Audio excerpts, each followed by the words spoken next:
Pandian store சீரியல்ல அடுத்த வரை எபிசோட்ல கோமதி வந்து அழுந்துக்கிட்டே இருக்காங்க. பாண்டியன் வந்து தான் சமாதானம் பண்ணிட்டு இருக்காங்க.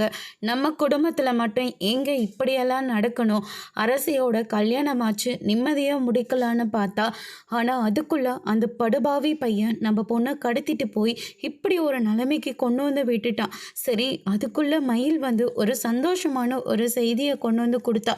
அது நல்லா இருக்கான்னு சொல்லிட்டு பார்க்கறதுக்காக போனால் அது உண்மையே இல்லைன்னு சொல்லிட்டாங்க.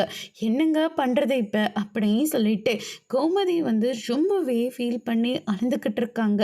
அதுக்கு அடுத்துதான் நம்ம பாண்டியன் இருந்துட்டு நேராக அவங்களுடைய அக்கா வீட்டுக்கு போகிறாங்க. உமையால் இருந்துட்டு பாண்டியனை பார்த்த உடனே ரொம்பவே கோவப்படுறாங்க. அதுக்கு அடுத்துதான் என்ன விஷயமா வந்த இங்கேயே சொல்லு அப்படின்னு சொல்லிட்டு கேட்கவும், ஏக்கா நான் உங்கள் வீட்டுக்கு வரக்கூடாதா, உள்ளெல்லாம் வரக்கூடாதா அப்படின்னு சொல்லிட்டு கேட்ட உடனே அதுக்கு அடுத்துதான் சதீஷ் வராரு. மாமா உள்ளே வாங்க, நடந்த எல்லா விஷயத்தையும் நாங்கள் கேள்விப்பட்டோம் அப்படின்ற மாதிரி வந்து சொல்லிடுறாங்க.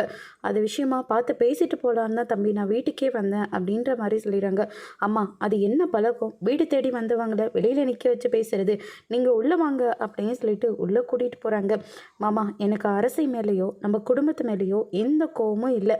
என்ன நான் இப்போ அரசியை கல்யாணம் பண்ணிக்க கூட நான் சம்மதிக்கிறேன் அப்படின்ற மாதிரி வந்து சொல்லிடுறாங்க. மாப்பிள்ளை அப்படின்னு சொல்லிட்டு கையெடுத்து கும்பிட்றாங்க. அந்த விஷயமா பேசிட்டு போகலான் தான் நான் வந்தேன், ஆனால் எப்படி பேசுறதுன்னு தெரியல, அதனால தான் அப்படின்ற மாதிரி சொல்லிடுறாங்க.